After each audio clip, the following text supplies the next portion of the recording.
Welcome to a very, very special edition of a collaboration between Pensari Basketball and Basketball Zone, backed by popular request. My name is Robert, and who are you, sir? I am Leo. I feel like I got my mojo back because Scottie Barnes got his mojo back too, man. I was pumped watching that video, and I was pumped watching that man talk some you know what last night because that was a pleasant surprise, if I'm being honest. I mean, if we both watched a lot of Scotty in high school, that's Yeah, vintage Scotty. Someone made a very interesting point today.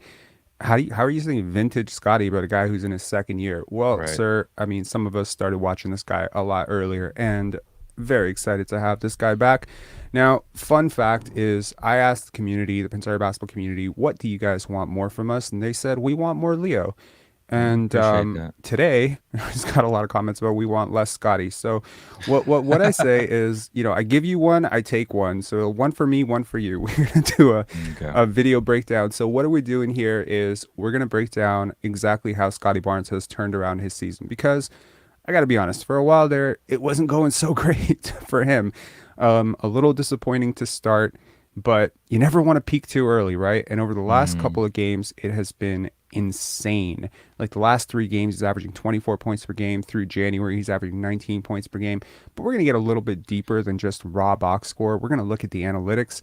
Real, real, Uh, real quick, if mhm. you can use one word to describe the change for Scotty, what would it be? So like examples, like stability, like one word, if you can just name one that has been significant for him to change and get his mojo back. Clear. That's fair. Okay. Okay. Yeah, that talk with Brian was absolutely illuminating for me. To those of you who haven't checked out the interview with Brian, definitely go check it out. It was like, it just helped me clarify so many ideas that I had about what's going on with him, like just in terms of like understanding why is a guy who's so smart not aggressively attacking like aggressive drops. Like what is he thinking in that situation? And it's like I thought he was smart. I Hmm. kind of underestimated just how smart he was trying to figure all of this out. And one of the things that I've noticed is like recently, like we're gonna get into it with the film breakdown. So that's Hmm. that's like one part of this is gonna be some stats that I've pulled up. We're gonna get Leo's live reaction to it, and then Leo's gonna have some stuff that he's gonna get my live reaction to, and we're not accessing the same data sets, so it's gonna be probably a nice little learning experience for us and you at home. To those of you, I know this is a very awkward time for a live stream in Canada because a lot of people are at work.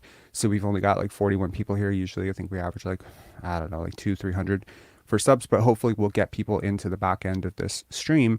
So the first part is going to be the stats, and then the second part, we're going to actually do film breakdown. So we're actually going to look at the last three games, and we're going to look at his assists, and we're going to see how he's doing this, and we're going to look at his shot chart. We're going to see like how he's evolved as a player. So do you want to go first? Do you want me to go first with the stats? Or you want to go one for one? Have I shared my screen yet? I have to click No. present, right? Yeah. Okay. Share screen. Uh, share. Erica plays in the house. Nice. Can you see my screen? Yes, I can. I can pull it up. Okay. Quick, So, quick thing. yep. Erica, you wanna post a link to your new books channel? I was just checking out something cool that Erica was doing. So, if we can give a little shout out to Erica, who's started a new YouTube channel, be happy to do that. All right, go ahead.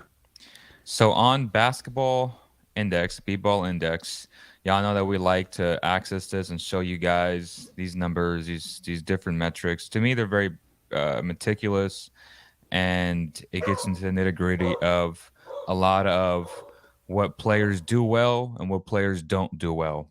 And they just updated their skill badges, which gives you some clarity of what type of player, you know, X, Y, and Z is. And I really enjoyed the skill badges for Scotty. Obviously, this can change from game to game or certain stretches of games. But how do you feel about him being a playmaking whiz and a closer? That's crazy. A closer, Scotty Barnes in his second season, Rob. I gotta tell you, I'm not that surprised about the closer badge. Do you know, Oh do you know yeah? why? Do Why you know is why that? I'm not I'm not that Why is surprised that? surprised about the closer badge? Okay. Um, oh, because of this. Holy cow. Okay, Let's cut shooters. so the best clutch shooters in the NBA by effective field goal percentage, minimum 25 field goal attempts, and you're gonna see a lot of all stars there. I see one all star. I Mm-hmm. see I mean, Spencer Dinwiddie is not an all-star, but he is a very, very good offensive player and probably, in my opinion, the second option on the Dallas Mavericks. You have Brook Lopez, OG Anunoby, right? Like, I don't shoot to miss OG Anunoby. You have De'Aaron Fox and Bradley Beal. None of those guys are 21 or 22 or 23. Like, they're all like, they've had their years. But to see Scottie Barnes present here, I mean, honestly, you shouldn't be that surprised given the number of dominant fourth quarters he's had this year. He had Brooklyn, Milwaukee. He obviously had last night. Like he's had 4 or 5 of these crazy fourth quarters where he's just put the team on his back. But I think that, to those people who say like, oh, well, why can't he score in the first quarter? I promise you scoring in the fourth quarter is much harder. That's why so few players can actually do it efficiently. So I think that that's a really impressive thing for him. Yeah. What else you got for me? Or you want me to share a stat with you? Well, it also highlights their key talent metric grades, and Hmm. we can see that he's a B in finishing. He's an A in playmaking. Again, that's incredibly impressive for, some haters like to say he's not a point guard. Well, he has an A, and if you look at his playmaking, it ranks in the 94th percentile. So, to those people, yeah, he's a point guard, You and his know, offensive impact is an A minus. So that gives you an indication of how valuable he is to an offense. And if you surround Scottie Barnes with the right players, just like the Kings surrounded Fox and Sabonis with shooting with the capital S, mhm. and I think the Raptors' trajectory would be headed in the right direction. It's such an interesting thing because people, yesterday there was a comment that particularly irked me in the live chat, and it was, "Hey, how can you say Scottie Barnes is a better playmaker than Pascal Siakam because Siakam averages more assists?" And to that I say, Let it's me the see. same reason that I could say Michael Jordan's a better playmaker than Ricky Rubio. Yeah, Playmaking is not just about assists. It it's is not. And playmaking, and then to right? be fair, Siakam has been good, but if Yeah. we're being honest, the offense is catered to him this year. So he is the featured guy, the guy Yeah. with the highest usage rate, meaning that he has the ball in his hands and an offense that, let's be honest, isn't very good. There's no flow to it. And Yeah. it's very 24-hour fitness, like my turn, Totally. your turn, ISO pound the ball and then make a move. So I feel like if you actually watch them, Hmm. that is, and again, I'm not taking anything away from Pascal. I think He's been it, really good. he's a good playmaker.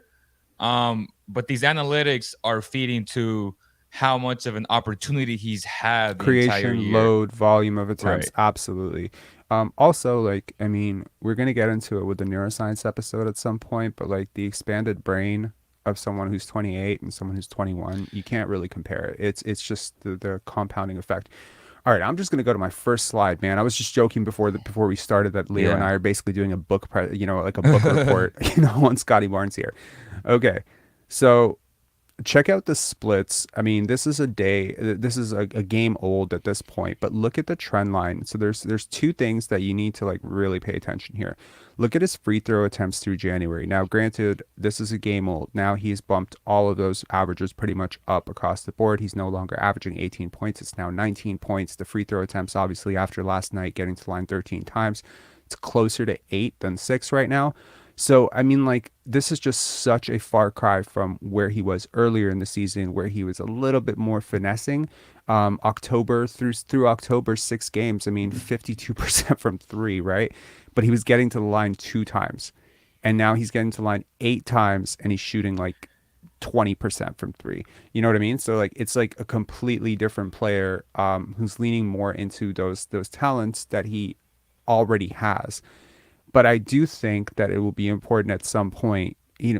Probably will never shoot 52% from three on a sustained basis. But if he can get back up to like 35 to 36%, it would help the entire offense so much. The fact that he's been able to do this without the scoring gravity, you know? And I mean, like, he has scoring gravity in places where he's operating, and we'll see that in the film breakdown. But for him to be able to do this without being anywhere near the scorer right now that Siakam is, right? I mean, he's got like, I mean, Barnes' scoring package is so novice, right? There's like one or two dribbles, Right. one or two counters. There's like over the left hook, right hook. Yes, he's got some, you know, some decent post dexterity, and It'll like he can come go. with time.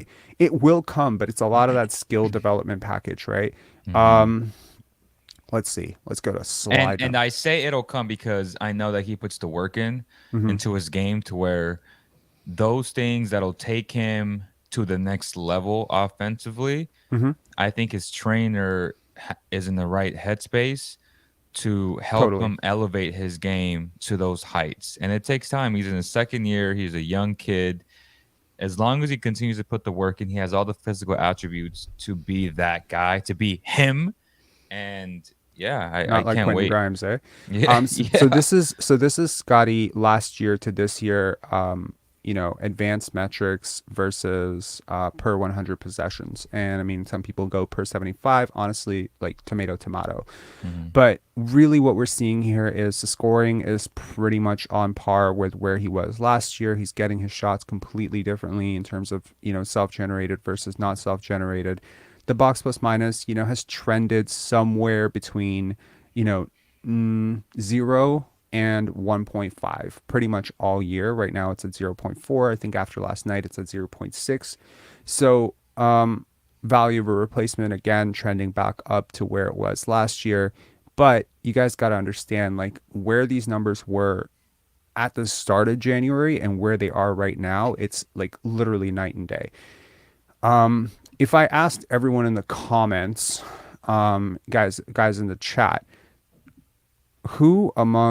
okay, so 2021 draft class, who do you think is the best offensive player in the 2021 draft class per the analytics?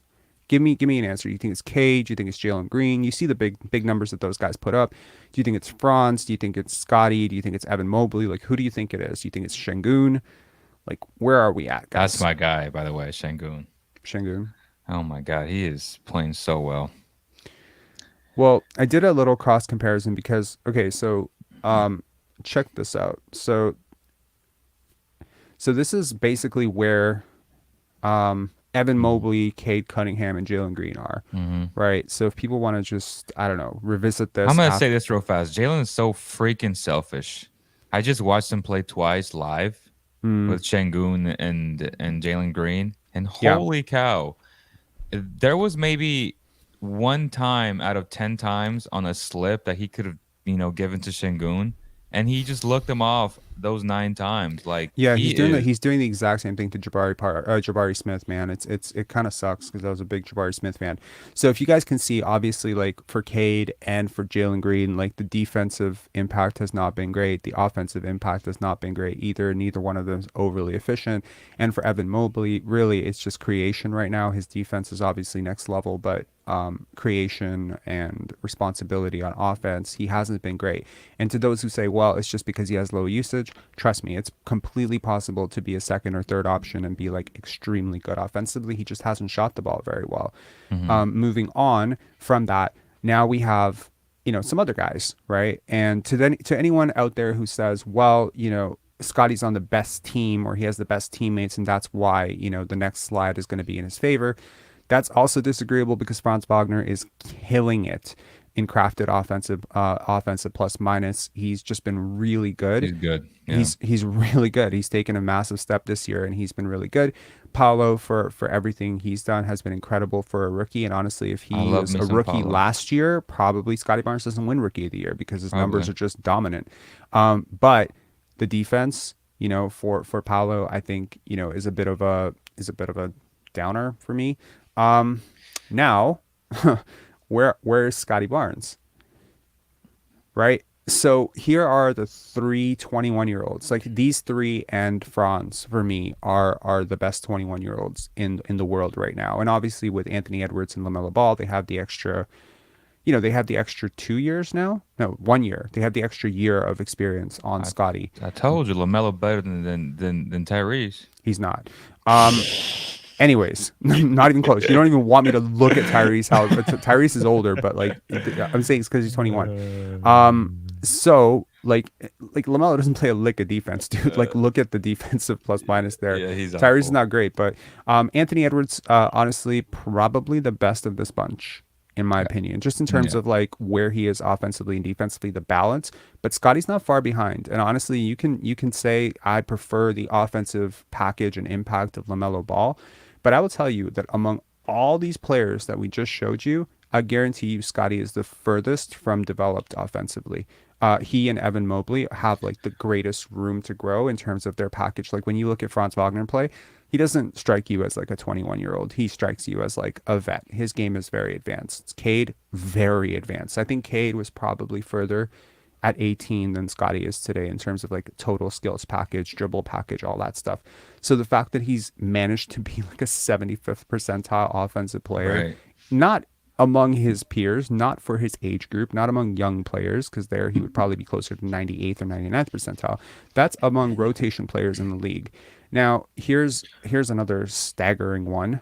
Um, this is the value of a replacement for all players taken in the 2021 NBA draft to date. Notice who is right on top, despite Right. quote unquote having the season from hell this year. That's right. It's Scottie Barnes and Evan Mobley and Franz Wagner. That is the impact of those three guys. Şengün, again, right behind them. So, Leo being a very big Şengün guy, totally not wrong on that one. Trey Murphy the third, a guy that I've often said the I Raptors love should him. target, like he's fifth. I had him 16th on my big board, and I was high on him.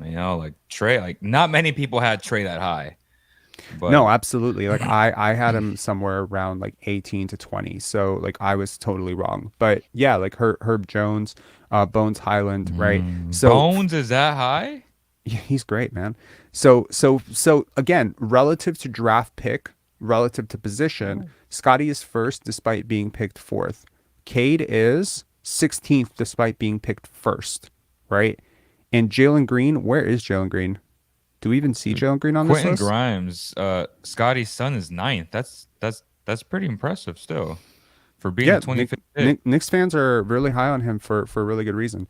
Usman Garuba, doing pretty well. I was really high on him I as was high on well. him too. Yeah, Um, yeah, Jalen Johnson. I saw him he play would be for a great Atlanta. fit for the Raptors in that type of Yeah, defense. Like Garuba is like catered to the 6'8" and above with defensive versatility. Like Garuba was arguably the best defensive prospect in that draft behind Evan Mobley. Evan. Yeah, I mean, I take Herb Jones over him personally, but yeah, like I think I I think get as a I prospect though, I mean, I that's think fair. That's fair. yeah, And in fairness, guys, like Herb Jones is 24 or 25 right. now. So like he's an older player.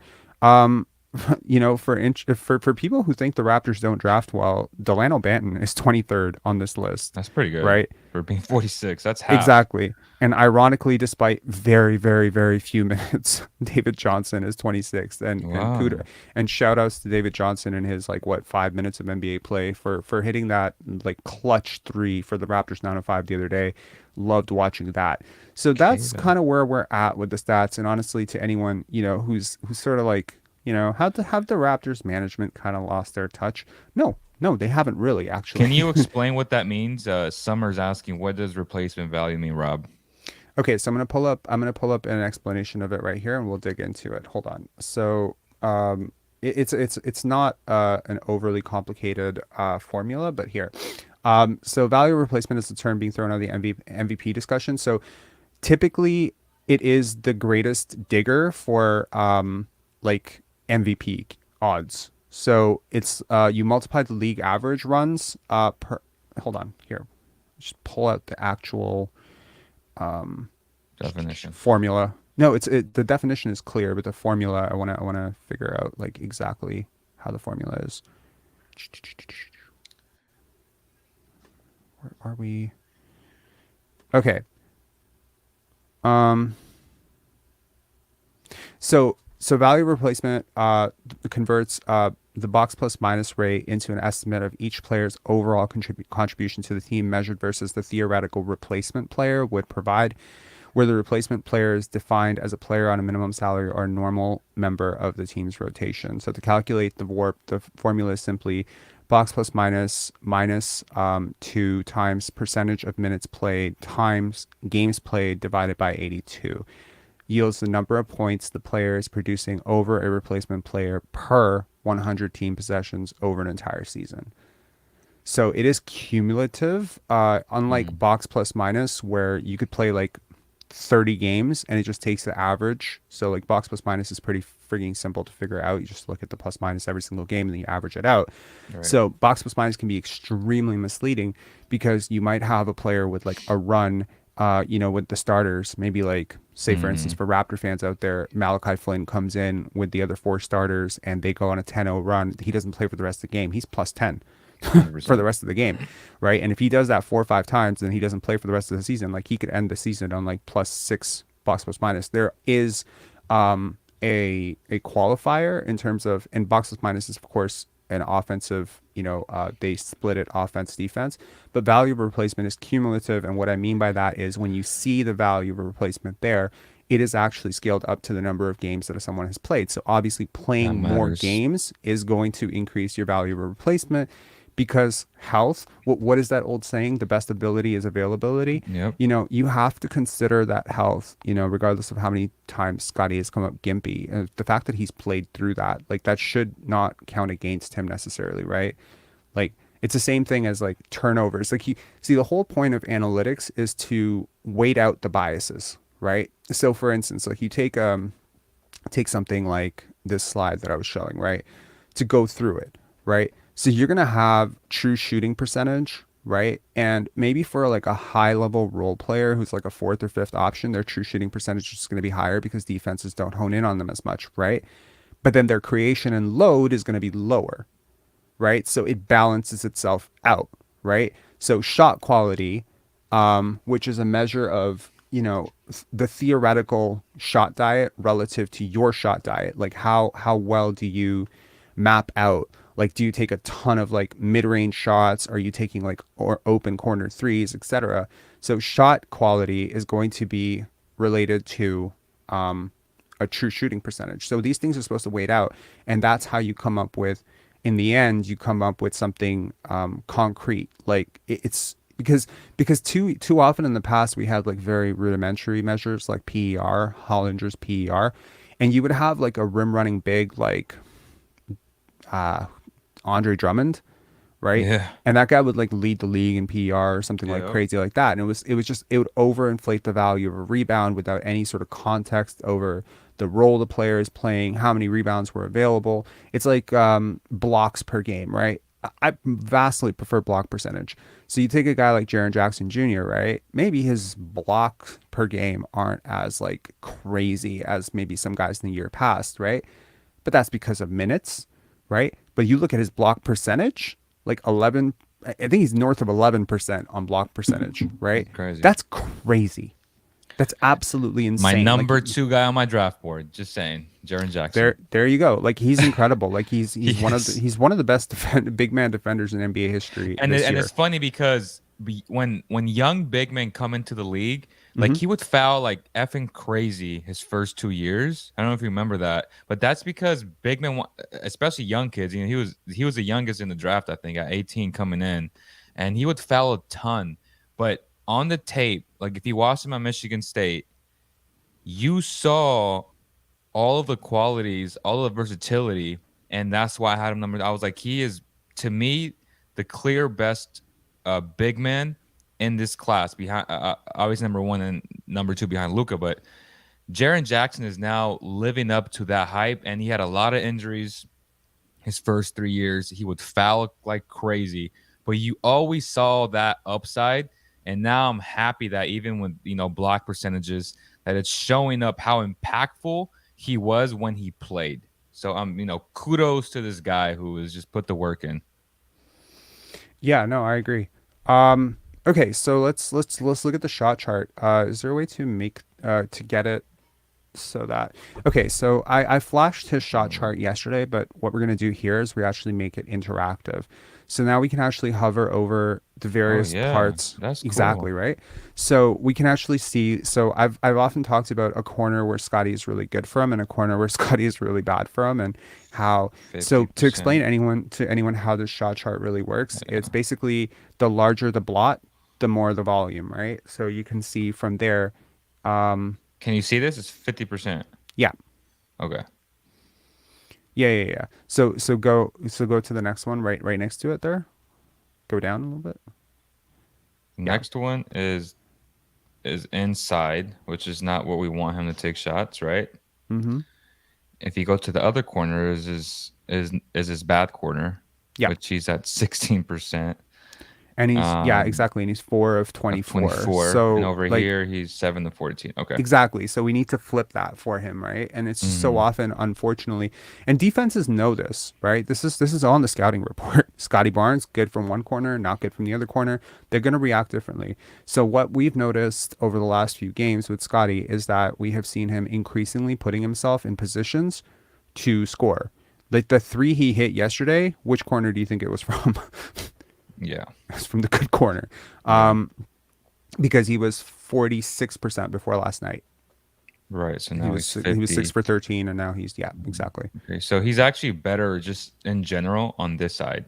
Because Yeah, over here he's 29%, 9 of 31. And over here is 33.3, is 8 of 24, which is 35.8 league average. So he's almost at league average on, is this the, it's my right. I don't know if to y'all, is it y'all left, is it your left? no. So the way I see it is that this is backwards, right? Like Okay. I would look at it from the way the player looks at it. I don't know how other people do this. I might be dyslexic, but Yeah, like me too. I don't know what side it is. Is it yeah. because So for me it's on my right. yeah. So I would consider it left. So this is the left Okay. side. Okay. Now, is there any precedence to a right-handed player being better from their left side? I I'm don't better know. left. No, I'm literally better going, and I'm right-handed going left. It just makes sense because you jump off of what your left. Yeah. When you go for layups and vice versa. So it makes a lot of sense that he's better from his right. Oh, sorry, from his left being a right-handed player. Yeah. Because when you sidestep, you're going to your left because it's incredibly hard to go to your right and get into your shot motion. When you go to your left, you have that energy coming, this way and then Yeah. pulling up with the right. So it makes a lot of sense. Mm-hmm. Obviously, uh, inside the key, so the free throw line extended, he's at 45%, which is above league average. You like seeing that. And for me, for him to take that next level, that's one of the aspects of his game this summer where he works with his trainer. And I would love for him to, everyone says don't shoot the mid range shot, but we all know that the top elite players, every single one of them are Mm-hmm. elite in the mid range. So, and I don't think he's against it. So I would like to see him improve his game and just be taking more shots in here because he has the height. I saw him work out quite a bit this off season, and I remember a lot of like swishes from that left side, Hmm. like 10 in a row, 15 in a row. Um, yeah. And then he's 46% from, uh, inside the free throw line, so not necessarily the paint yet. But again, it's above league average, just above it at 23 out of 50. And then inside the paint, he's below league average, but for his position and all of his versatility, I would say he's pretty solid at 56%. Mm-hmm. So yeah, that's and then there's his middle shot. Okay, so his middle shot needs some work. He's at 28%, 7 of 25. So what's interesting here is also like the quality and the type of shots he's taking from the top versus the top. And it's not going to show here, but Mm, one of the things that I've noticed is a lot of his corner shots, his corner threes right now, and this is where I talk about um, the the advancement of a player, right? Like for instance, like OG, maybe not OG, someone like Cade, right? I wouldn't be surprised if Cade is creating shots in the corner, right? He's not just catch and shoot. There's like some self-generated like corner shots where he kind of floats into the corner, steps back, and takes a three. I wouldn't be surprised by that. But with Scotty, like most of his corner shots are all catch and shoot.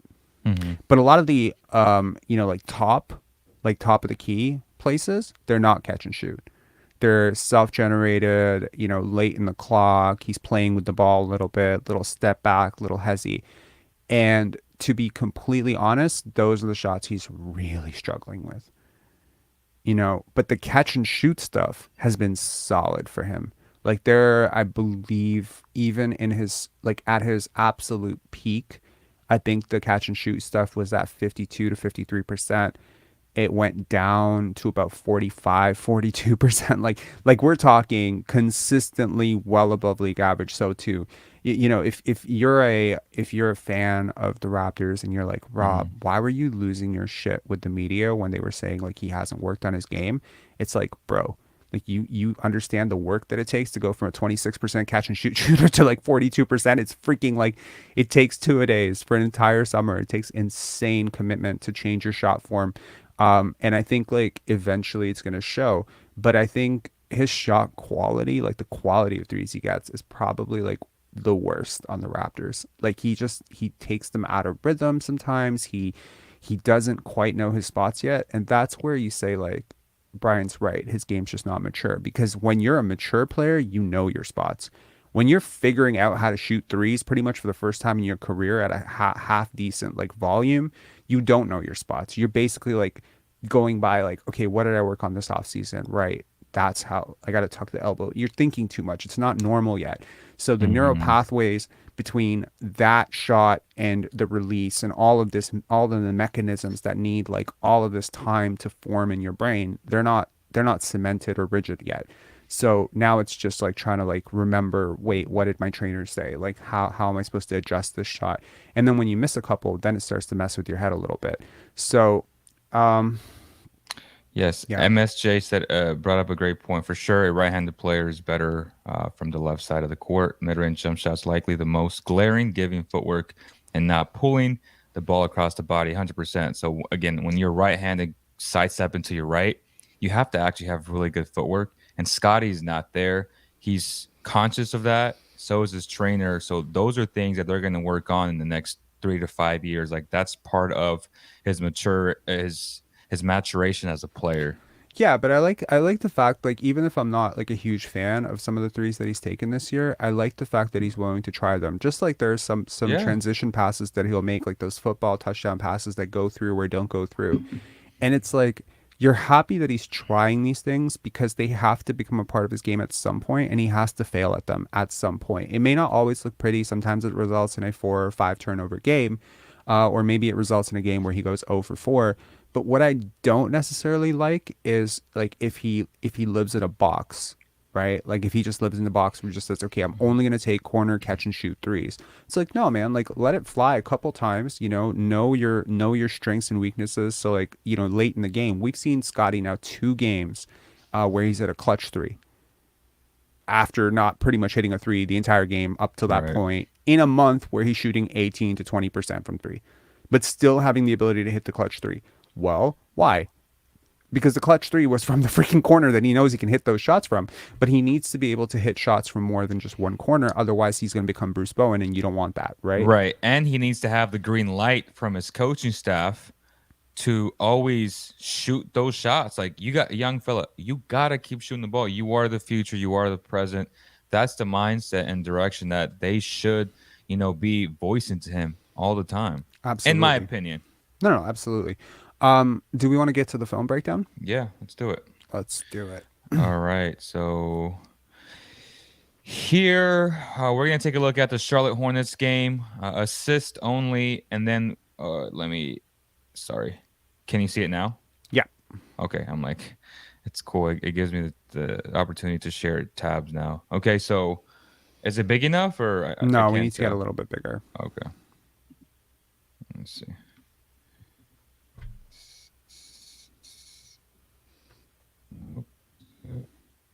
This big enough? Yeah, that's good. So we're doing assist only, and against the Hornets. And in this first one, I thought it was pretty incredible. The fact that it was a real bad pass.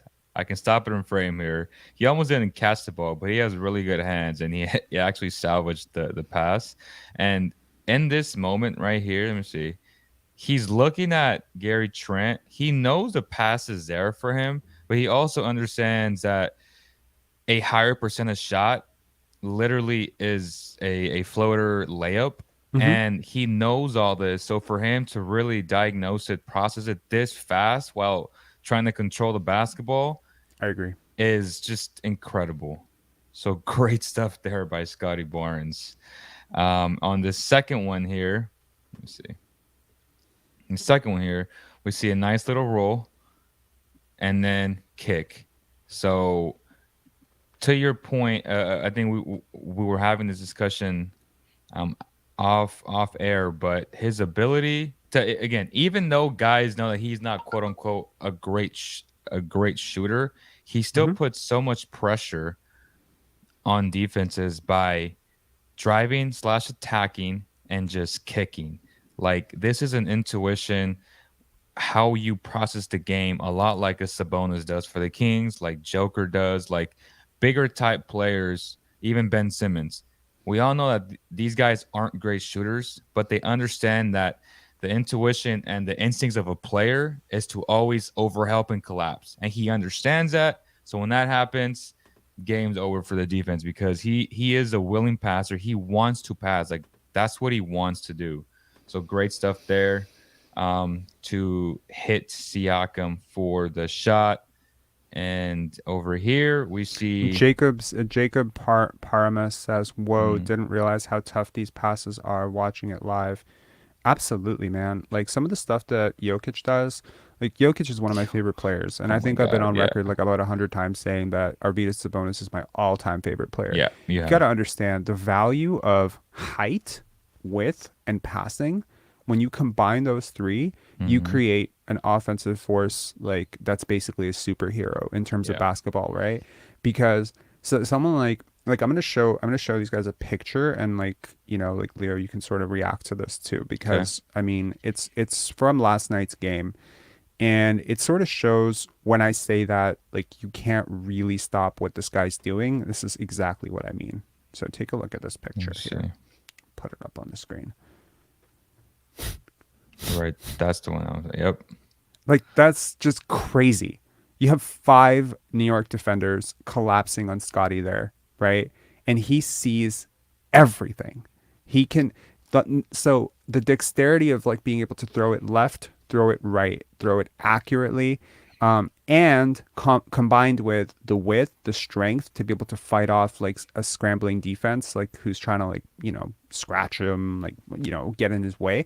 The fact that he's tall enough, like if that's Fred VanVleet, that's a turnover. And Yeah. it just simply, I'm not throwing shade on Fred VanVleet. It's just the 100%. physics of being 6 feet tall versus being 6'8", 6'9". But the ability to have to be able to throw this overhanded, underhanded bounce pass, he has such a complex range of passes that he can throw out of this situation. Yep. Literally right now, I guarantee you that behind the back to Fred VanVleet is an option over Randall to OG or Gary is an option, and I guarantee you like a sort of like fling pass to like a little Siakam. bit of a fake and then a fling pass to Siakam at the top is an option. So by collapsing on him, you haven't actually taken away any of his freaking options, which sort of reduces the value of collapsing on a guy like this. You'll often see defenses very reluctant to help on Jokic, right? Because they know the second they send a second or third defender, he's going to Over. shred them. So, but you will notice that defenses often send a second or third defender to Kawhi in the post because despite all the evolution that he's had as a player, he's still somewhat limited as a passer. Same thing with Giannis. So when you combine, right? So like Jokic might be great, but what would Jokic look like with a little bit more athleticism, a little bit more mobility, a little bit more burst, a little bit more, defensive upside, a little bit more wingspan? Like Jokic is pretty big, but like when you start to consider putting Jokic's skill set in, I don't know, Kawhi Leonard's type body, right? With a little bit more like it's insane the type of player you end up with. It's like creating a player in a lab, right? Because again, as I said, like in the picture, you haven't taken anything away from him. Just like sending a second or third defender to Jokic, like you'll notice Jokic often puts the ball up like this, and he just sort of Yeah. surveys from the center of the floor. You can't really bother him. You're not going to strip him. He's obviously very good with the ball, and every single angle is available to him because his catch radius is so high, and also like his he throws the ball down. I don't know if people realize that when they watch Jokic tape. He throws the ball down. Scottie does that all the time too. Like he'll bullet pass it down into your shooting pocket. That's just such a crazy thing. And the quality of these passes is consistently leading to cleaner and better looks for his teammates. So I'm not surprised that in games where like in the Charlotte game where Scottie has been a bigger part of the playmaking for the Raptors, that the 3-point percentage has gone up closer to 40%, 35%, as opposed to where it was last night, which is 29%, Right. right? Where Fred Right. VanVleet was doing a lot more of the playmaking.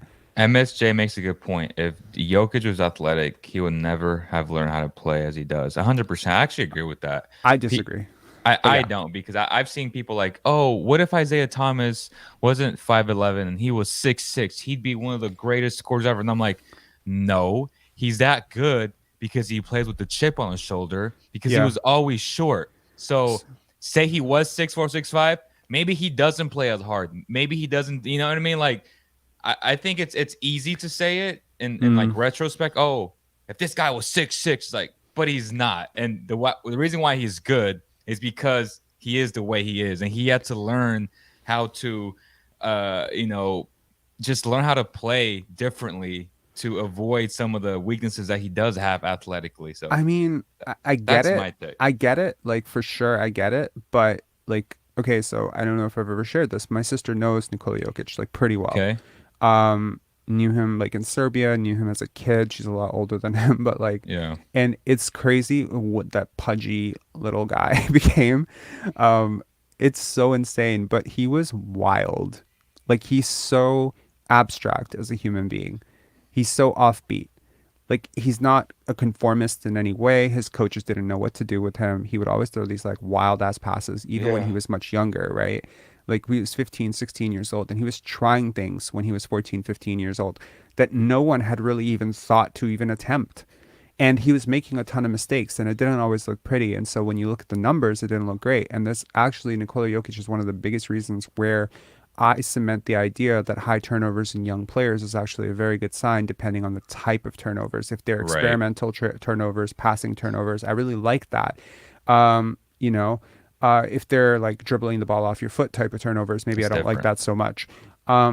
Jokic has always had like a wild brain for experimentation. I think, to me, it's like I've always wondered what would have happened to the NBA if Arvydas Sabonis had come over sooner from the USSR and all that bullshit had not happened with Right. Lithuania and Russia and everything.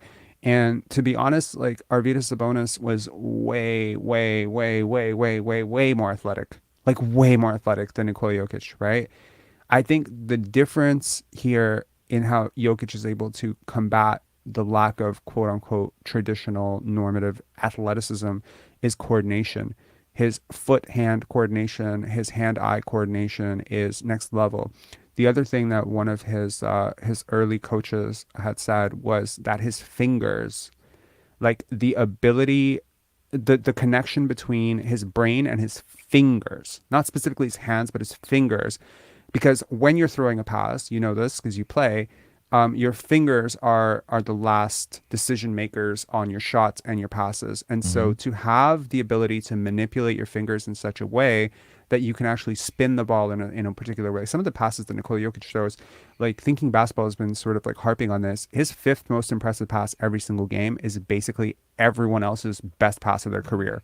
So the stuff he's doing is not even like remotely possible. And for those who are saying like, oh, it's just a show off thing, it's not a show off thing actually, because if those very highly creative and unexpected passes, like the flick over the shoulder and the behind the back stuff, if that stuff is like properly timed to the right player and also on target, you're buying that player all sorts of time because the Right. defender does not have time to react to how unexpected that pass was, right? So I just think that some of the stuff Scotty's doing, like that toss, and we'll look at it in the New Right. York game last night, like to OG, no one saw that coming.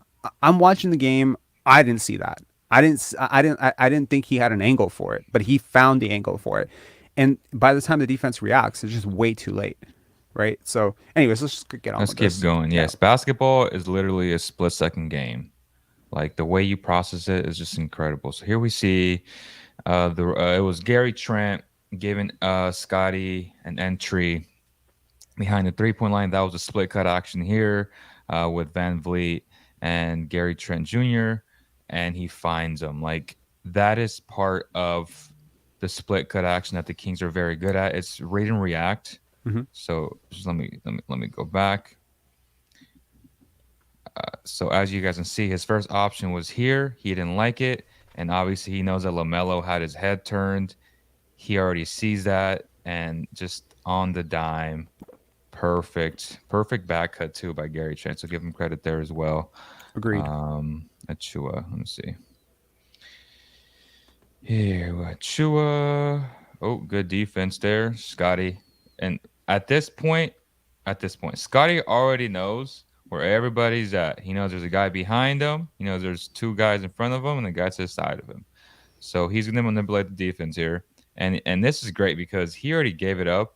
And that's part of being a great point guard is always having your head up and just being a willing guy because there's so many dudes that will just pound the ball and not give up that heads up play right away. So 1 second later, and that play disappears. Yeah. exactly 100%, man. So good stuff there. Here we see Gary once again. Uh, Bad overplay by my guy Cody Martin, and a great cut here. Scotty finds him, but to give you some context, he's looking at it. You can't do anything about this because again, 6'8", 6'9", with this type of um, ability to pass the ball, and it's just poetry in motion, man. Like, yes, it's a simple pass, but sometimes a simple pass isn't the easiest pass to make because if it was that easy, everybody would be doing it.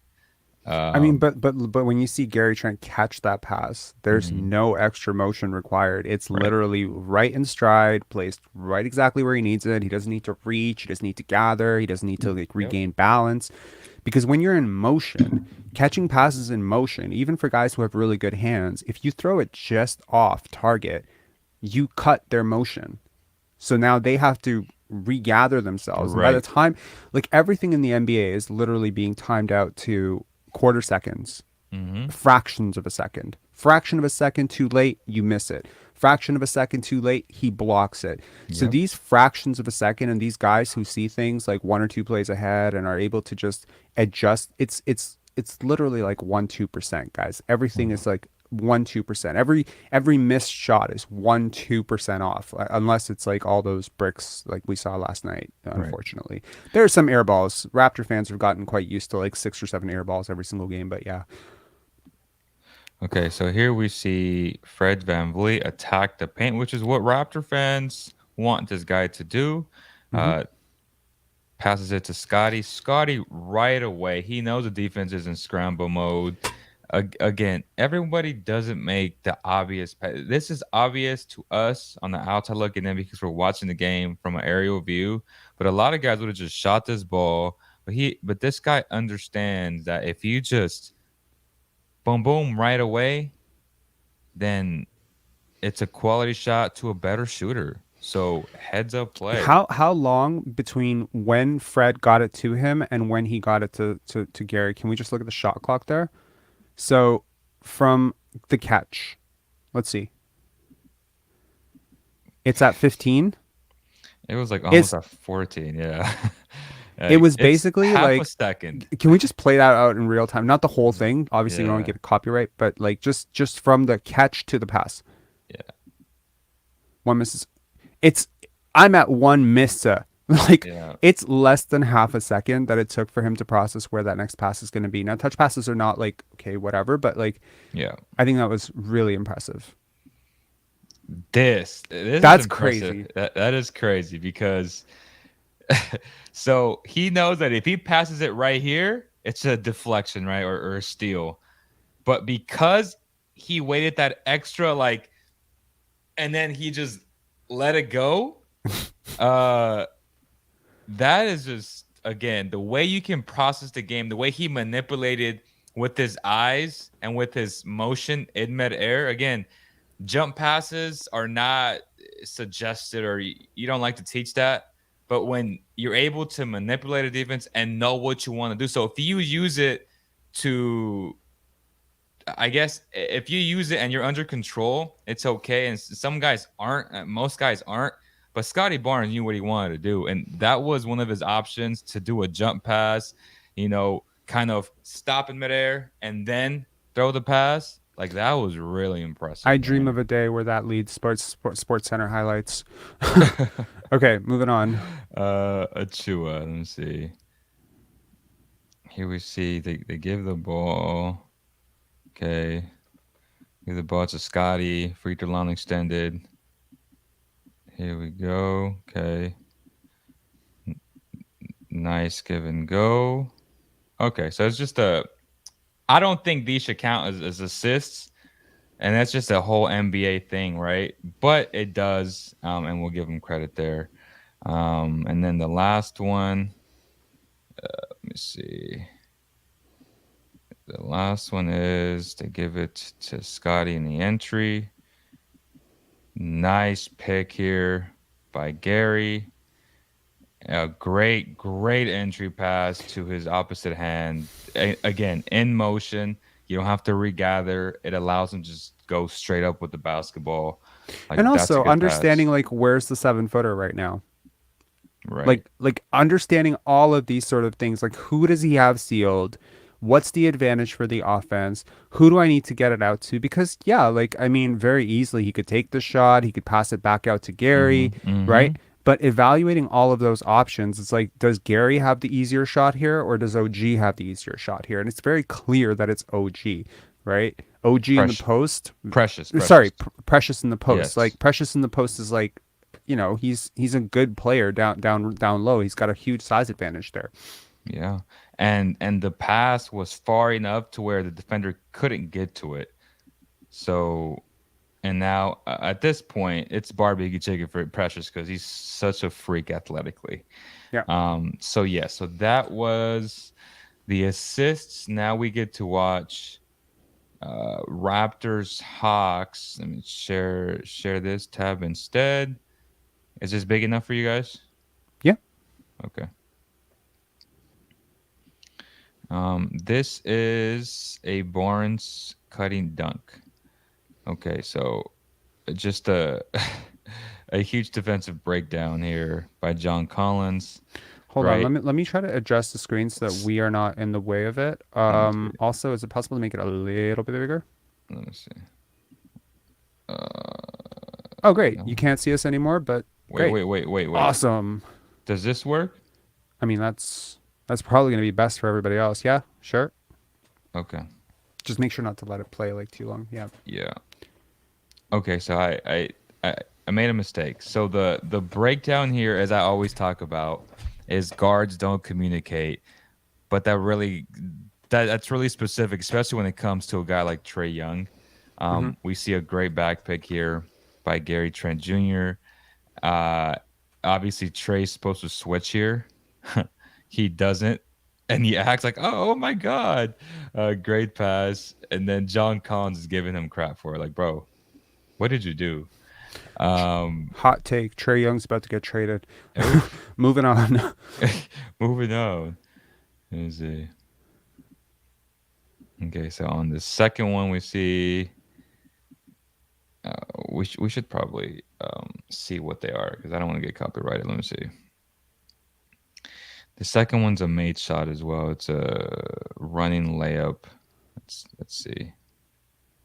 Okay, so in transition. Okay. So this is okay pass from Siakam, but the ability for Scotty to kind of push him off, but not so oblivion to where that the refs have to call an offensive foul. It gave him Yeah. enough room because it was underthrown, Yeah. and Scotty just took advantage of it. I love it. His guy's heads up play all the time, man. You gotta love it. Um, Here Yeah, we man, that see. standing reach, that catch radius, the big hands, like all of Yep. these things play such a huge part when it comes to like catching these kind of awkward passes and transition hard passes. Where it's just like if you just take one of those elements out of the equation, he's not catching that pass. No, he's not. He's not. And here we see a driving floating. Let me see. Okay, so we get little two little picks there for him, and another pick. Very bad spacing, obviously. This is just more of a designed offensive scheme that the Raptors have. And that's not a shot. And again, we're here to point out also his weaknesses. This is not a good shot. He It's a knows terrible shot, this. and Yeah. what makes it even worse is that Siakam is wide open. Hmm. And this is like an easy pass to Siakam. So it's interesting. Like people, everyone said that against the Hawks, he had this great game, Hmm. and we're actually looking at a game that I was not so high on. And this is one of the reasons why I didn't think his decision making was as sharp. So the previous game against the Hornets, I thought great game. Someone today, I think in a community post, was like, "Oh my God, like you never point out any of Scottie's like, Oh yeah, we do. yeah, we do. Like Yeah, we we do. really.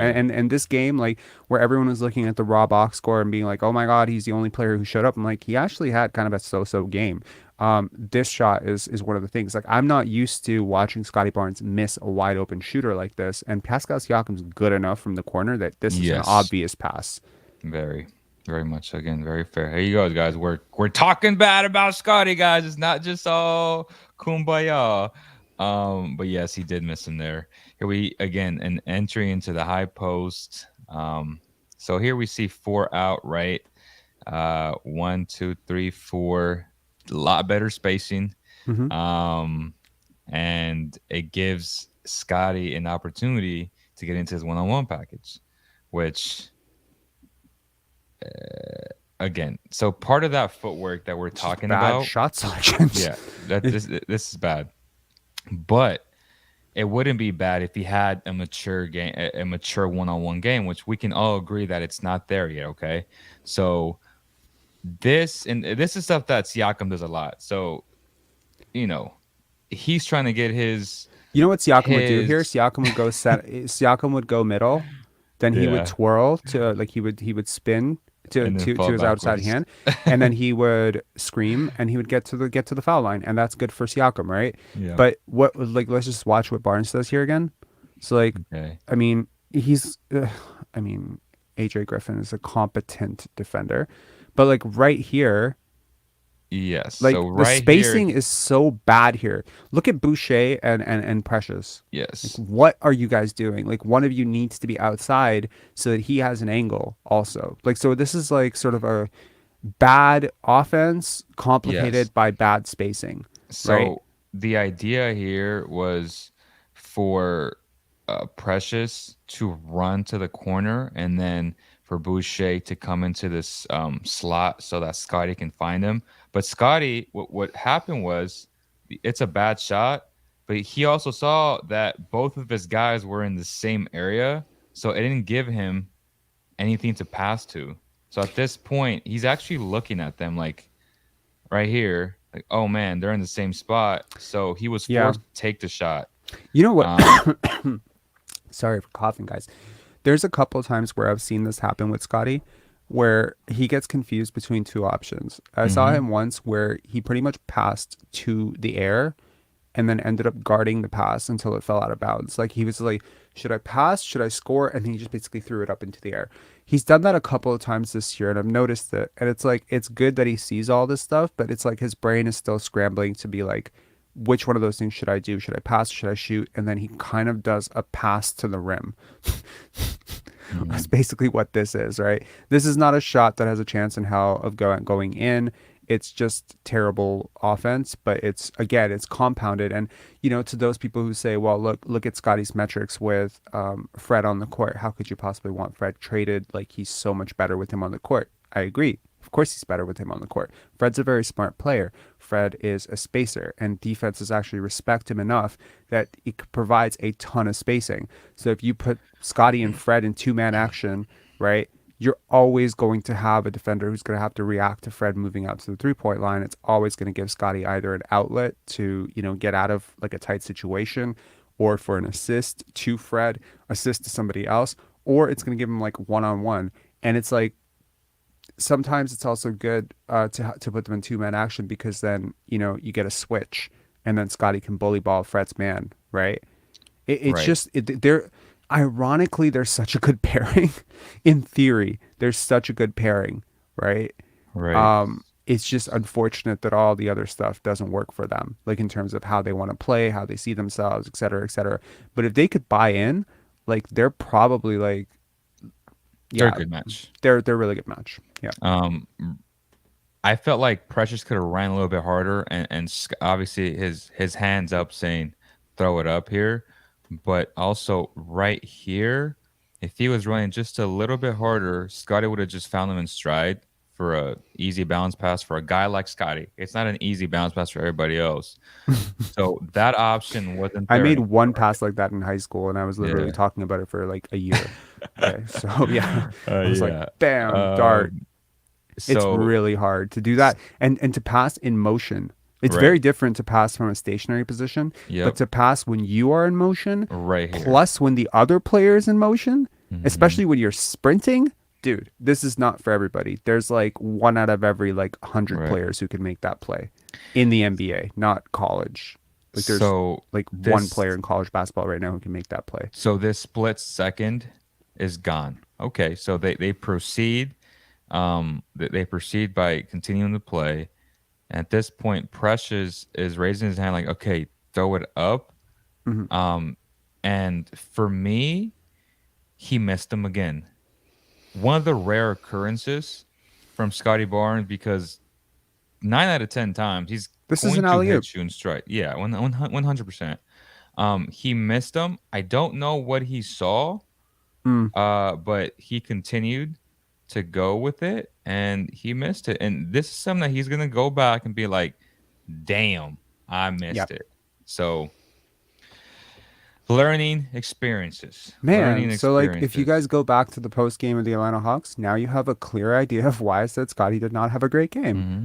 Despite, Hmm. again, like this statistical, the box score says he had a great game, Right. right? But he didn't have a great game, and this is why. Um, Eesh. Eesh. Yeah, that's not a good pass. Um, what is this? Why do you stop? See, this is what I hate. Like, I guess it's off topic, but there's no movement. Like, why the fudge is uh Van Vliet this outside of the like go set OG a nice flare screen down screen, right? For this guy to pop up and give Right. Scotty an option. Like, I mean, if there's anyone that I'm gonna excuse being that far from the rim, it's gonna be Van Vliet and Flynn. The only reason I say that is because you consider the angles, right? Right now, Van Vliet, maybe he's a little far up, right? Maybe he could be a little bit closer. But the defense is absolutely. not just going to forget about him there. So they have to space out to him. So what that does is it creates the gap. And the gap is like if you hover between the two defenders, basically that's the gap, right? Like so as Van Vliet shifts, like that was actually really smart. Van Vliet actually shifting down, right? Because like I hope the chat sort of understands what I'm saying, even if I'm not clarifying it very well. Is if Van Vliet is closer to the 3 point line, i.e., a place where he could actually score from, that defender could actually help on Scotty and still Right. recover in time back to Fred Van So Vliet. So by so spacing out yes. more, like I actually like what I don't like is when Siakam does it. That drives me freaking insane because the defense Yeah. doesn't react to it. So having non-shooters 35 feet from the basket makes absolutely no freaking sense. But having a Dame Lillard or a Steph Curry, or yeah, even shooting 32% from three, Fred Van Vliet, because he can actually still make that shot. So Right. defenses have to respect him. Like they S- haven't caught up to his scouting report yet. Like when they do, he's going to be out of the league. But like for now, they're still guarding Fred Van Vliet like he's Freddie Van Vliet. Like they're still guarding him like he's Freddie All Star. Not quite, but they're still giving him that inkling of respect. I guarantee you, if this is a year ago, that defender is up over the 3 point line. Yeah.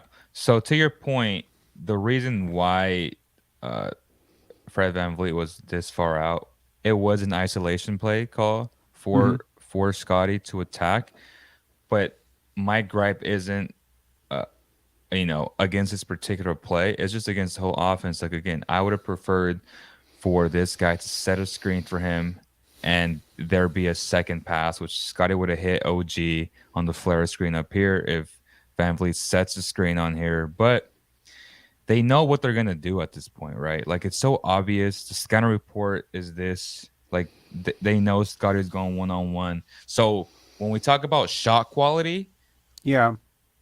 that's where things get messy. You know what I would have liked to see on this play? And What? this is just like, I mean, for those listening at home who might just be able to envision this, when Van Vliet was closer to the corner, if you back up a few frames, okay. So what I would have liked to see in this is for okay, it's actually for the position of OG and Precious to be reversed Mm-hmm. in this offense, right? So you have OG who's down and Precious coming up, right? No, sorry, Boucher. It's Boucher, right? Boucher. Yeah. So, and then what I would have liked to see is for Boucher to set a pick for OG to then come out to the three or to Right. pop up to the corner. And then for Fred to go from where he is right now to the opposite corner. Yeah. So you want a down screen from Boucher to OG, who would be in the dunker spot, to pop up to the three Exactly. point line. Yeah. Exactly. And Because this is what that's that's going to you're do is right. it's going to create a pocket of space and scramble where possibly the defender is either going to lose Fred or they're going to lose OG or they're going to lose Boucher under the basket. One of those Yeah. three things is going to happen. By putting Boucher there and putting and parking Anunoby there, I don't think that you're necessarily, because right now Anunoby is not in like a realistic like great place to be passed to, right? Right. He's also, because sideline, baseline, these are extra defenders, right? So like right now, I can actually guard OG Anunoby with a foot in the paint as the defender. 100%. So we're So upset at just the scheme and how they're playing. Not necessarily this isolated play because it was a mhm, call for Scotty to go 1-on-1. absolutely. Sir Katz has a really good question here, What do you say? which may be worth a minor detour in our thought process here. Name four players you think would fit best with Scotty in the NBA. You want to do a bit of a draft? Just Kevin name. Herter would be one. I like that. Yeah. Uh, I would like a second playmaker with him. So one that is mid-tier usage rate. Let me think about someone like that. More like a Bojan Bogdanovic. I would say a guy that has size who can play make a little bit. You're just gonna put Scotty with four white guys, aren't you? I'm just saying. Okay, my let me think. Okay, so we got Scotty, Kevin. Jokic and Wait. Domas. We're just gonna. I see what you're doing. I see what Um, you're doing. You're building the s- Sacramento Kings. You're making center, him Chris Webber. center. I'm gonna go with Jaren Jackson. All right. Okay. So I'm Okay. going Jaren Jackson. He has other abilities offensively too. He He can like shoot. He can Jaren shoot. Jackson can come off a damn double staggered flare and shoot the ball in motion. Like it's Mm-hmm. crazy, but Yep. he can do that. So that's 3, 4. We need one more. We got four Boyan. Let me see a point guard, not named Fred Van Vliet. Um, You can make the team as unrealistic and godly as possible. Like, to be honest. Oh, I would say more like realistic, I mean, but realistic enough. Don't put him with Giannis and Kevin you're Durant, right, but right. like So, and then a point guard. he is the point Uh, guard. yeah, more of like a secondary point guard who can just shoot lights out. Hmm. Do you have any options already with the three that we chose? No, but I really like your Jaren Jackson Jr. Um, okay, let's see Uh, here. Let me see. So Jaren Jackson, Kevin Herter, Boyan, Scotty. That's four, and then the fifth guy. I guess we can go like a dominant wing, like Paul. Nah, I would say Paul George. You can put guys like Jalen Brown. Yeah, I'm You put literally I'm creating my ideal Scotty five, and I have Jaren Jackson Jr. and Jalen Brown right now. so let's go Jalen. In some way, the Raptors landed a high pick. They traded for Jalen Brown. Now Mhm. he's on the Raptors. It'd be hard to get Jaren though out of Memphis. Mm. Boyan is guy that you can get. Kevin's a guy that can Who's the get. best movement shooter in the NBA? Who would you think? Ooh. Bane? Clay? I'm gonna put Clay. No, not Clay, not Clay. He's shooting 39% on really high volume, like really high volume. God, bro, if we're talking strictly movement, Kevin's been amazing this year. I mean, he's been probably the best, like percentage wise. Okay, Yeah. are you ready for my Scotty five? I didn't hear no godly stuff, but go ahead. JJ, JB, Clay, Dame, Scotty. Oh, yeah. That's solid as hell. Yeah. That's solid. So Scotty would be the power forwards. He would be the point forward in that Yeah. lineup. He wouldn't be strictly point guard. He could obviously move to It'd point. be a lot like Kyrie Irving and Ben Simmons, how like they play off each other, Yeah, right? but Like you know what you have in this lineup? You have smart yeah, players, you have yeah, slashing, you have extreme shooting in Clay and Dame. You would win a championship so fast with that starting five, like it's not even yeah, freaking funny. And you have Jaren Jackson Jr. to basically clean up all the shit that Clay tops that Clay. I mean, Clay's a weaker defender now. Um, yeah. I mean, okay, wait. I kind of worry about the defense of that lineup now. Shit. Yeah, because Jalen well, Brown is not nearly good enough as a defender to make up for this. You know what? yeah, he is. Yeah, he is. He's You're okay. only. It's more so Dame. He's your negative, but he puts up so much offense that to me it's Clay. So if you switch Clay with somebody else, But I love Clay. I love Clay Thompson. Um, this team gets to like Gregory, Shea Gilgeous-Alexander. Well, now we're just building super yeah, teams, aren't we? yeah. Um, I mean, I could have built like a super team around him, but I was trying to be like more realistic. I mean Kevin Uh, Herter. okay, so let's get back to those shots, driving layup shot, turnaround jump shot. I am curious to see what he did here. So they feed him the ball again. Okay, so I'm not mad at the shot. Mhm. Um, I just hate the F in spacing, man. Like for for me, it's why are you there, Siakam? Like, bro, cut all the way through so you don't have to drag your man and Scotty. Again, Scotty's under the impression here that he's going to cut all the way through and not allow his man to cheat on him. But that's Yeah, what honestly, happens. if you know how to play basketball, this offense will drive you absolutely mental because it's like you can't predict based on like how a guy's moving where he's going to end up in a play. Like I can't predict it. I know Scotty can't really predict it. I mean, he's getting to know his teammates right now. Like he was asking him post game, like, what do you know about your teammates or something? And he said, I think I know everything about this team. I was just like, man, that's funny. Um, yeah, I So wish that. legit, like, bro, why are you here? Like, Siakam, why are you here? This is just the Raptors in a nutshell, bro. I'm sorry, but it really pisses me off. Like, just take a screenshot of this. Like, bro, why are you here? Yeah, I and I mean, yeah, ironically, if you look at the inverse, right? Like when people look at someone's shot attempts, right? And they say, oh, this guy went 3 for 9, or this guy went 3 for 12. He had a really shit game, right? You cannot look at those points in isolation. You just can't. Let's say you start a drive, and then with the way this team operates, Chris Boucher decides at the exact moment that you start a drive to dive into your driving lane and bring his man with him. Jesus. I swear to God, man, we used to be on the playground, and we do if you do that, the older guys would like want to punch you in the face and be like, Yeah. "Why did you just bring your defender in my way?" Yep. It happens all the time. But then when you miss that shot, the box score doesn't register that the other person made a mistake. It registers that you missed the shot. But it's like that wasn't the shot that I started out making, but I have to rely on this numbskull to just stay in the fucking And corner. that's why we don't listen, or we don't take into account or put so much emphasis on box scores on these platforms, y'all. Y'all come here to essentially, see the game in a different light.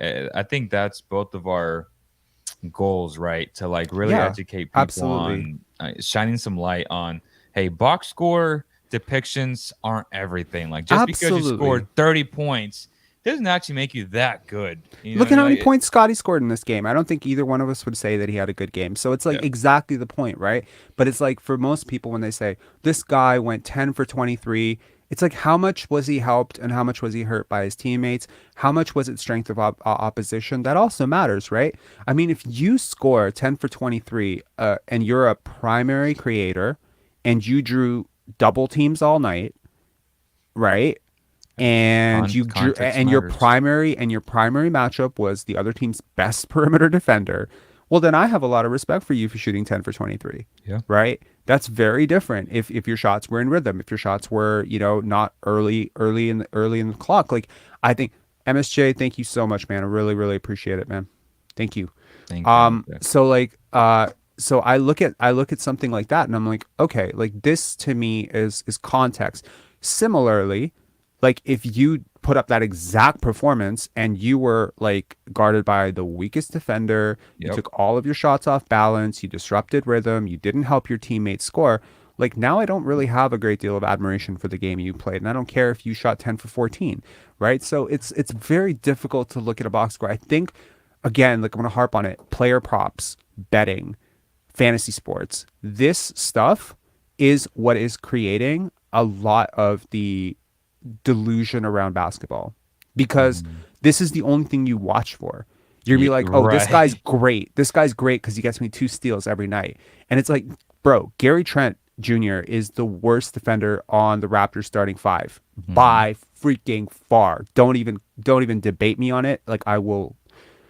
I don't want to get heated, but I'll get murk you. Like, and I'm People and, look I, at and I'm a and I'm a results. Trent fan now. Like, Yeah. I've turned I'm around on not. him. I'm not. He's But not, like, but I am. I've turned around on him a lot. But to debate whether he is people look at results, bro. They don't look at the process of things, and that pisses absolutely. me off. But then the crazy thing is oh man, I don't want to get rude, but like someone would just be like, but he's top 10 in steals. And it's like, how many steals does he gamble for every single game? Are you considering the Yeah. backside and the flip side of how many times one of his steal attempts goes awry? He ends up at half court. His man ends up in front of the rim. Pascal Siakam ends up picking up a foul. How many times have we seen Pascal Siakam foul out of a game this year? Well, part of that is, he just really lazy and dumb defense at times Yeah. from him. But part of it is also he's a backline defender and he's playing with two guards who routinely give up blowbys without any sort of attempt to get back into the play. Like this stuff has to matter. Sorry, I just got really pissed off there for a second. I don't know who I'm not even sure who I'm pissed off at right now. It's just, there's We're a sort pissed of off like, at this offense. I think Siakam got us going. you know what, this is like, Uh, Here we go again. Great cut. Oh God, great cut. And this will make me a little bit happier. Okay, so here we go. You go with Siakam. Um, wait, who who's guarding? Can we take a second to answer a community question here? Okay, So B Ewanson, I apologize if I'm not pronouncing that correctly. Dumb question. How does a player know when to cut and when he's bringing the D with him and in the way? By the way, first of all, not a dumb question at not a all. dumb I question at all. really hope It's a that great question. that's a great question, Yeah, it and is. and I hope that you don't have to not to take like a complete detour. Like we've already taken a detour to answer a question, but taking a complete detour. What we call this in psychology is called kneecapping. Um, I hope that you don't have to do that to yourself, because by introducing a question as a dumb question, like, when it's clearly not a dumb question at all, Yeah, even if it is a bad question, just ask it. I hope that you can just yeah. ask that. I know that sometimes the stuff can be a little bit intimidating maybe, but you don't have to kneecap it. Like Yeah. I found myself doing that a lot when I was younger. Like I would be like, I know this is probably stupid. It's like a self-rejection built into the question. Like I know Yeah. that you would never go out with me, but would you Hmm. sometimes maybe like don't do that. Like I hope that you don't have to do that. Yeah. Anyway, to answer the actual question, to not go philosophical here, how does a player Basketball know awareness. yeah. To me, basketball awareness, fundamentals. Like when you look at a player, can you realistically say X player has solid fundamentals, has solid basketball awareness? Hmm. Um, I would say he's gotten a lot better throughout the years, Hmm. but I still think he does things to where I'm like, Who are we talking bro, about here? Siakam, Yeah, where like I'm like, to the what? specific question Right. she was asking, like how does a player know when to cut and when to bring the so I would say it has to do with vision and understanding. So for instance, we always say that And great scheme. And scheme.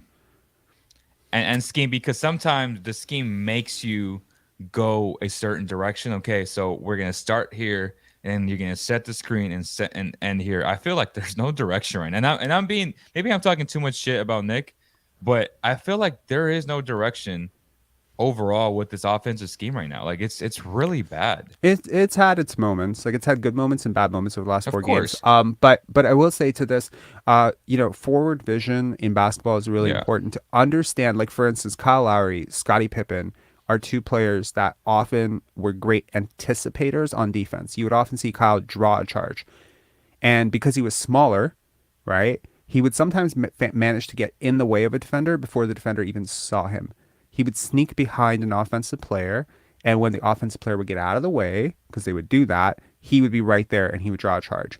Kyle Lowry had great forward vision, both offensively and defensively. We call this feel, we call this basketball IQ. You can Yeah. call it whatever you want. You can pick it up partly, I think it's from studying tape, understanding how particular ebbs and flows of a game, when a player cuts, what speed are they cutting at, when are they most likely to arrive at the paint, how to time.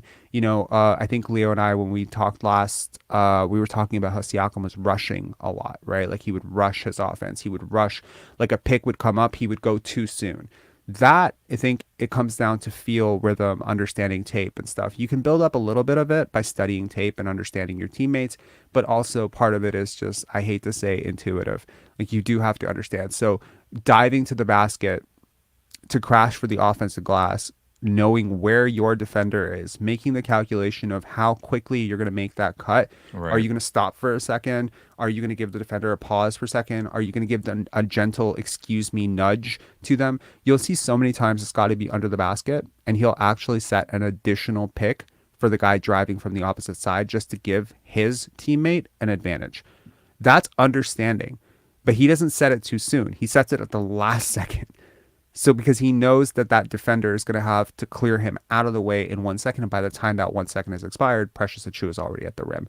So these types of things are like it does come down to like just playing the game a lot and understanding it. Like when you play, like Leo, when you play with like older dudes, they Yeah. have such an intuitive knowledge of this, don't they? I they love it. they've mapped it out like over years. YMCA basketball. Yeah, I Okay. love it, but obviously the speed isn't the same, but Hmm. you appreciate it more because they know how to move, they know how to play on the weak side. And when you play with the younger cats, everybody wants to be Siakam and Fred VanVleet and just shoot a ton of shots and just wait outside. Oh, it's your turn. Go to work. That's literally what. Oh, go to work. It's like, bro, like, no, set me a effing screen instead of a screen on the weak side. That's Yeah. literally what I've been telling people. Yeah. Um, so let's almost end this stream with this last play here again on a good note. Great cut, great intuitive again, going to feel IQ, Hmm. great intuitive cut by Scottie because he sees one thing. This guy is cheating. He already lost containment of Scottie Barnes. Scottie Barnes knows that Trey Young is not going to step into his lane because he's Trey Young. And Hmm. when this happens, yeah, the rest is just history, right? It's like a yes, I'm here. I've arrived, even though they're down 14. But Yeah. uh, Do we want great to just cut quickly there. look at Scotty's fourth quarter possessions very quickly from last game from New York? Let me Do you have just those pulled up? I don't, but let me do it. That was yesterday, Yeah. the 16th. Yeah, yeah, yeah. Let's see, the 16th. Okay, Toronto. Box score, box score. Here we go. And you said the shot attempts? Yeah. No, not shot attempts in the fourth. Shot makes in the fourth. Shot makes in the fourth. Because he had 15 points, I believe, 15 points or 17 points in the fourth quarter in overtime yesterday. So it was like Okay, really impressive. so let me see. Fourth quarter. Can you see this? I still see the Atlanta game. Oh, sorry. Sorry. Can you see this now? Yeah. Okay. So, It's like a time capsule of Scotty. We have, so this is, Afro Scotty, braided I Scotty. know. Very I'm like, nice. Brady Scotty's dope. Gives me those AI vibes. Uh, Boom. He traveled, by the way. Van Fred? Vliet traveled here. Yeah, he literally traveled. Holy cow. Anyways, uh, good intuition of passing it back to Scottie Barnes. Oh my God, great recovery. Yeah, I that really was forgot that was a about this. gaff. Yeah, I'm like, what do you? Okay, let's show the next one. Jump shot here. Uh, in this corner. So good for Fred. Fred was looking for all his options. He waited. He had the guy on his hip for a little bit. He could have gone here, bounce pass to OG. His last option, unfortunately, was Scotty, which is he was the most open, and he did find them. This is where he's 50% from, right? Yep. Boom, boom.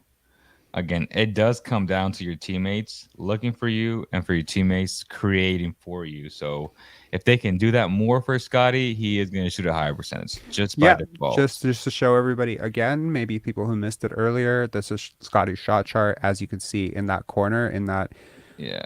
left corner, which is where he shot from. Like we can So if here it we is, yeah. 50%, 7 of 14. The other corner, 4 of 24. 16%. So there is a big difference. There's more shots, obviously. Yeah, and like one thing we didn't talk about at all, and I mean I know we have to wrap up because the Raptors literally play the Bucks in 40 minutes, but one of the things that was happening a lot earlier in the year was a larger percentage of his shots were coming from mid-range, and I think that that was something we needed to actually snuff out Still because here. So he's at 46 or 45, which again, yeah, and that's just not a great shot, right? Like 45% from mid-range, I mean, it's okay. Especially if the defense is it's leaving not you bad. wide open. Not It's bad. not bad. Like it's kind of average, right? Yeah. But if that's gonna make up like 20% of your shot attempts, that's terrible, right? Like it needs to be Because you're like a not last great at it yet. Because you're not great at it yet. But as you said earlier, sometimes you have to make mistakes and you just have to go through it, see if it works for you right now. And he Yeah. kind of went through it, right? He's like, it's not working for I me. kind of come from the European school of thought on this, which is like learn from outside, move inside, then extend back, right? So, Mm. I like prefer to be able to like shoot That's threes. the opposite of what we do here. Yeah, We start in exactly. the And inside and then we move backwards. who was your last MVP? Who was Yeah, your you're MVP right. before that? Who was your MVP before that? Yeah, like you want to build up like and honestly Kawhi kind of learned the game this way too, right? If you really think about it, what was Kawhi in San Antonio? He was a corner spot up shooter. He kind of replaced Bruce Bowen in that, corner spot up range. And it's when he became more of a star primary option that he started to extend more to the mid-range stuff. And honestly, what you practice is what you become good at, right? So like the muscle memory and the pull-ups and the ranges and your hot spots in the mid-range. I just don't think that mid-range shots are great shots in the NBA for non-stars. And Scotty's not a star right now. We might feel like Scotty. he's great. He's a good player, but he's not a superstar right now. So until he becomes a superstar, I don't want to see that Yeah. mid-range percentage. Even if he shoots 50% from mid-range, it's not a great shot for him right now.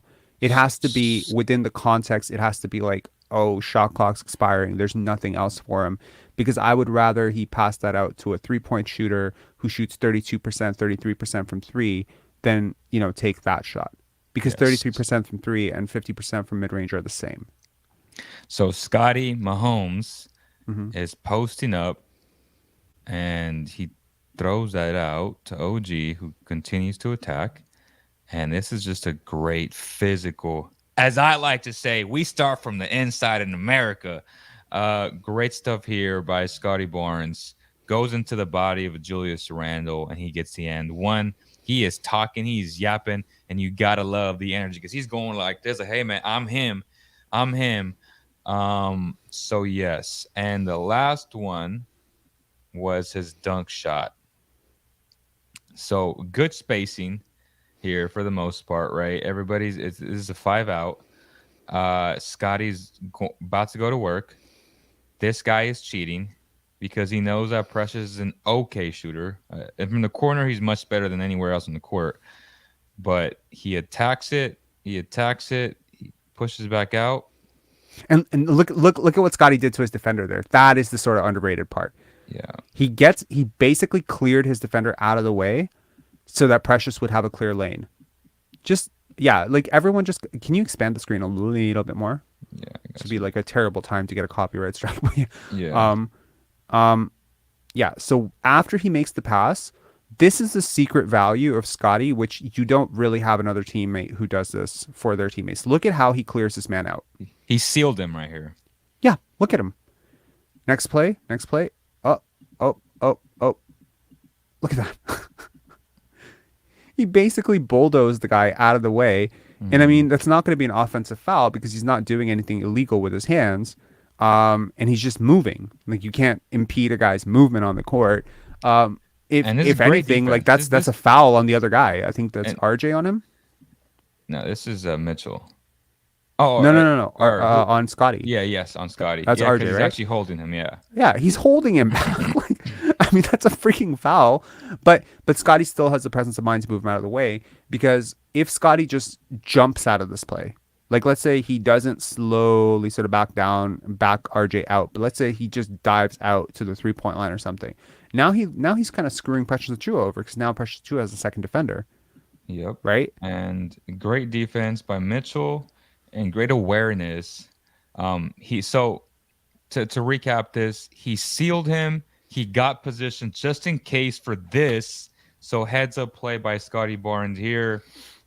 He grabs the offensive rebound over a smaller guy like RJ, and he just goes up with it, man. I mean, Ronan Dan says Kyle Lowry used to do this to clear lanes for his teammates. Kyle Absolutely. Holy cow. Yes. That guy. The caboose, man. It's the caboose. And he could actually do it. Like he could actually clear out small forwards because he was small. He was strong enough to do that. And that's like, I think the sort of underrated part of Scottie's game is all this little stuff that he does. So, just in case there's a media member who checks this out later, who happens to cover the Toronto Raptors, when Scottie Barnes is telling you that he does all these small little things that maybe don't show up in the box score to help his team win, this is what we're talking about. I hope that today's video has been cool for some people.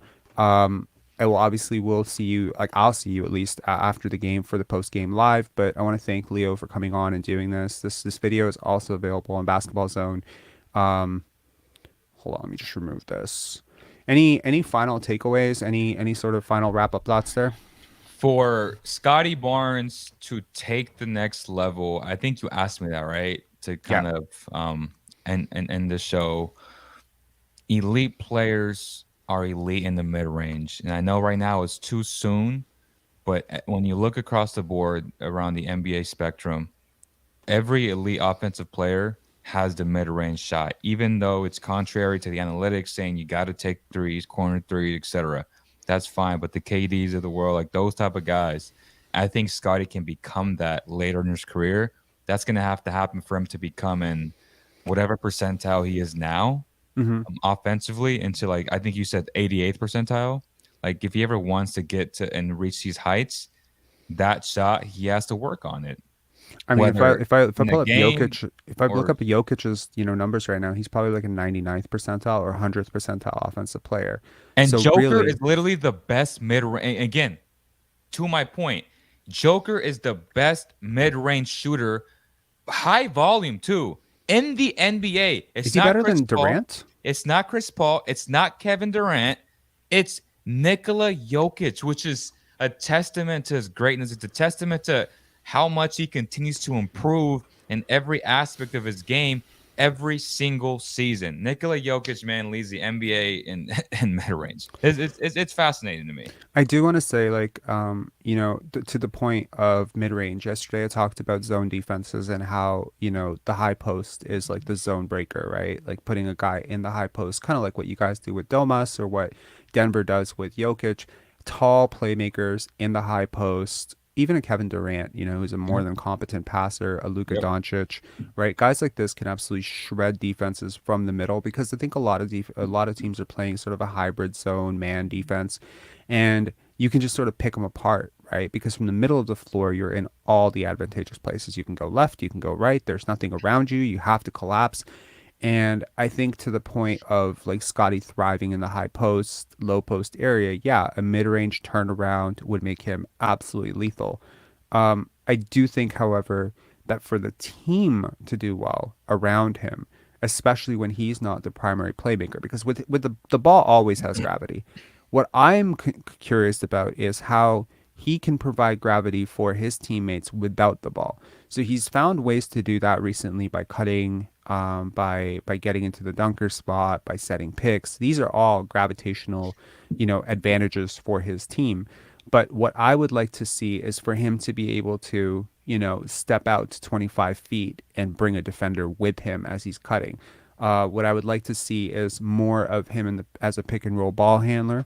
But then also be able to invert it and still, lean into some of his roll tendencies because he's damn impressive as a roller. He's one of the most impressive finishers as a roller in the NBA. I really should have brought that stat up as well, but there was a stat floating around from StatMuse a few days ago where it was just like this is legitimately like Karl Malone level, like I think it was like 68%, 69% on like as a roll man.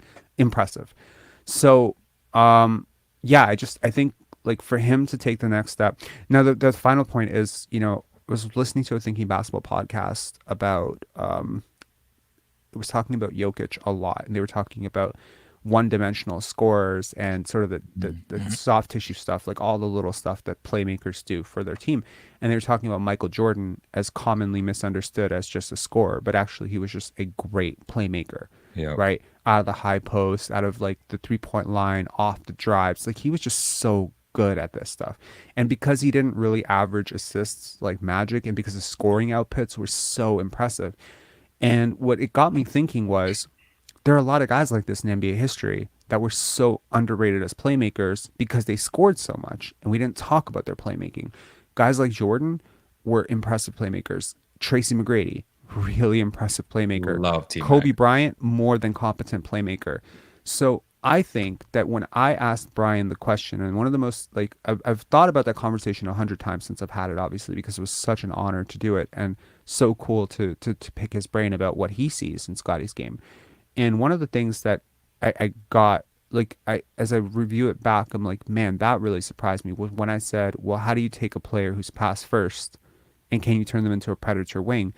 And he sort of just rejected the notion that Scotty was pass first, Mm. which was really interesting because he would know, right? He would know better than me. He would know better than you. Um, and so the concept really isn't that Scotty is pass first. The Scotty is playmaker first. He will always make the right play. So It's just LeBron. basically yes. So right now he knows that his passing is ahead of his scoring. So he's going to lean into passing. Yeah. But to those people who say, well, can this guy ever, average 22 points per game? Well, when he becomes the best scorer on his team, you can damn well bet he's going to start taking 24, 25 shots a game because that is exactly it doesn't mean that he's going to become selfish. It doesn't mean that he's going to start missing open cutters. Like that it's always going to be part of his game. He's just naturally unselfish. But being unselfish doesn't mean you can't take an aggressively high load on offense and take a Yep. big shot diet. Of course you can. I mean, Magic Johnson, at one point scored like 50 points. Like, I mean, Magic could score 40 whenever the hell he wanted, right? Larry Bird was very unselfish. He could also score 40 whenever the hell he wanted. Kobe, that's a different debate. But there are a lot of guys like Luca. I don't think Luca is selfish. I think Luca just plays like a high volume offensive role. Jokic Yep. also, like Jokic, you're surprised to see Jokic score 40, 50 points on any given night, right? So playmaking is different than passing and scoring. It's a combination of both, which is unlocking advantages for your team. And I think Scottie is really flashing some elite playmaking potential as a 21-year-old. So that's sort of my takeaway from this. Yeah. Love it, man. Yeah. That's Anyways, guys, to those of you still listening, either on the Basketball Zone feed or the Pensari Basketball feed, please give both channels a follow and a subscribe. Go check out Pensari. I mean, if you're watching this on Pensari Basketball, hopefully you're already subscribed, but definitely go check out Leo's channel, Basketball Zone. Tons of coverage on the Kings, lots of stuff inside that you wouldn't see anywhere else because Leo attends a bunch of games. And, if you're just curious about sort of the inside life of a guy who covers the NBA on a daily basis, definitely go check out Basketball Zone. A lot of cool stuff and a lot of Raptor content that he puts up there too. Someone's yeah. asking, where's Leo's channel? Do you have the ability to type, or do you want me to just put the link? Hold on, let me just put the link to the Go channel, ahead. and Yeah. we'll just end the stream on that. 1 second. But yeah, it was a pleasure talking to you guys today. It's been kind of tough for us to do collabs. I have a 5-month-old, and the scheduling has been a little bit off. We were supposed to do this yesterday. We have a ton of floods in California right now, outages all over the place. But yeah, we're definitely gonna try to collab more. Obviously, we're both huge Scottie Barnes fans, and yeah, I mean, we love good players that play the right way. I think that's really what it boils down You know to. what? So That's exactly it. There's sort of like I was talking with my girlfriend, like, should I do like more coverage of OG? Should I do more coverage? And it's like, to be honest, man, this is not a Raptors channel. Like, yeah, you've seen me do videos on Ben Simmons, you've seen me do videos on like busts. Like, I don't want this to be just a Raptors channel. This is Pensari 100%. basketball, I and for hate when me, people say that when they try to isolate. So you're a Kings or you're. I'm like, I I just love the NBA. Like I just love basketball exactly. And so, like, to me, it's like I'm always going to want to make content for about things that sure. fascinate me, right? So Yeah, if there's like a player who's blowing my mind, like statistically, analytically, yeah, of course I understand that the vast majority of people who watch Pensari basketball yeah, are Raptors for fans, and sure. so I will try to contextualize it. But like having conversations about neuroscience and the brain and development, like, this is something that fascinates me. So I want to make a video about it, and I hope that the community will give me the opportunity to just give it a chance and see if it's something that interests them. I want to hopefully very soon interview someone who's a Division 1 point guard in the NCAA and talk about how to develop point guard skills. Like, these types of videos, they're not Raptor related, but they're Raptor related enough. Like, I'll connect them for you in a Raptor way. But yeah, like, to me, like, Pensari basketball is just about learning more about basketball. It's not about like covering the Raptors. I'm Yep, not Doug Smith. I don't have any obligation to be like completely hundred impartial. percent. I make no illusion of the fact that Scottie's my favorite player, and that Uh, there's like 4 guys on this team that I don't like really like that much. Anyway, all right. Yeah, I put the link in the description. Definitely go give Leo a follow and enjoy the Raptors game against the Bucks. I will see you guys in the post game. And Peace. final plug. Definitely go check out that Brian Macon interview. Facts. If you haven't already, I would really appreciate it. Cheers, guys. Cheers. See ya.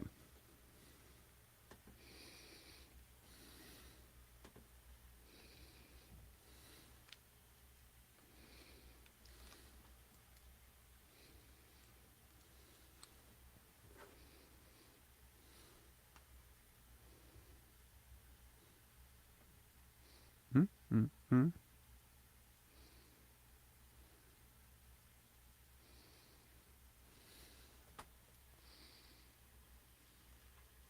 What? Am I still